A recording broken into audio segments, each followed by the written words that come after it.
Thanks for joining us for On Call for All Kids. Today we are talking about vaping and e-cigarettes and the damage and even death it's causing to people and even teens across the country.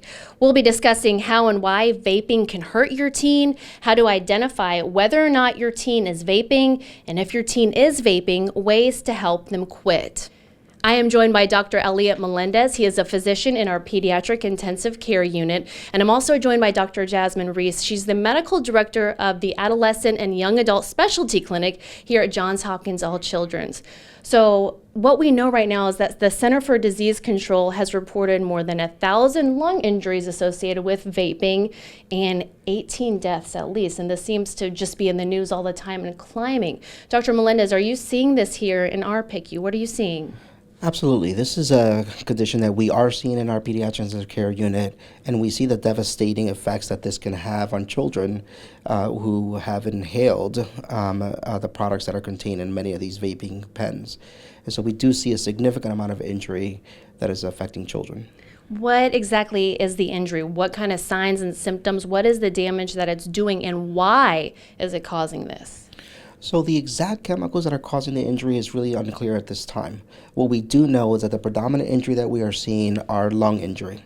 Children are coming in with severe low oxygen levels, causing damage to the lungs. And many of these children require breathing tubes and be on a machine for some time just to help them get through this illness. Do we know what's in these e-cigarettes that's possibly causing it? A lot of chemicals, things that they shouldn't be putting into their bodies. Well, as you can imagine, that this is agents that are burned and therefore have very volatile agents. And a lot of times in communities, these things can be actually mixed with other chemicals, which actually can lead to the lung injury. So the exact chemical that causes injury is unknown, but we know that it causes the cells in the lungs to actually become damaged, become leaky, and actually leak fluid into the lungs, and it behaves like a pneumonia, but doesn't respond to antibiotics as you would expect.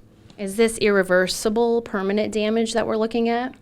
Unfortunately, right now, as we're collecting data to understand the extent of the disease, we don't know what the extent of permanent damage is, but some of these can be irreversible to the extent that children could be left with persistent chronic lung disease related to the injuries related to their lungs. So very important for parents to be vigilant and aware of what their children are possibly up to. And in some cases, parents maybe just don't know that their child was actually vaping. So Dr. Reese, I want to bring you into the conversation. Talk a little bit about that. What are maybe some signs and symptoms, and what do these e-cigs look like? Yeah.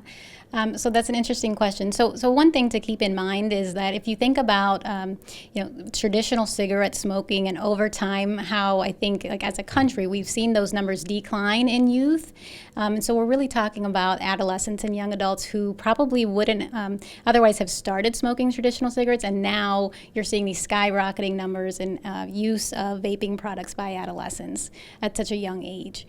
And the other concerning issue is that a lot of these vape products, as Dr. Melendez mentioned, they can come in different shapes and sizes. So a pen could be a common sort of household or school resource or product that they have that parents might think is just a pen, but other forms that it might look like a USB flash drive. So a lot of these things go unnoticed by parents, by teachers, by responsible adults. So one thing is just I would say having the open discussion with your teens about vaping and what you're seeing in these kind of news stories is really important. The other concern is that one of the chemicals that could potentially be in these products is nicotine. A lot of the vape products that are on the market do have nicotine, even though they say that they don't have it. And nicotine is very addictive, and it can certainly cause harm to the developing brain of an adolescent. And so just kind of monitoring those behaviors of your teen, if you're noticing they're hanging around peers and friends that might be engaging in these behaviors, it might be safe to assume that your teen has experimented with it. We're seeing those skyrocketing numbers even in the middle school age and high school students. Something to really keep our eyes on. So if we do know maybe that they're vaping, or we've had that conversation and we've revealed that, and we know that they maybe need help, what can we do to kind of help them wean off or move forward from this? Sure. So, right now there's no one specific treatment that will help your teen to stop or quit vaping. So So the first place to start is, if you haven't started yet, we want to educate our parents, educate our teens. If you haven't started, please don't start because of these potential health consequences. If you're feeling like, they're already addicted and we have a really big struggle in quitting, addiction and dependence, those are real things. And some people really do need extra help to stop a nicotine addiction, for example. So those things we think about for like cigarette smoking, we know that there's, nicotine lozenges and patches. Those things are usually, and they were, kind of created for adult age and not for younger than 18. So you would need a prescription for that. So that's definitely something you would talk to your pediatrician or doctor about. Is that the right approach for your individual teen? That's not a universal sort of recommendation at this point.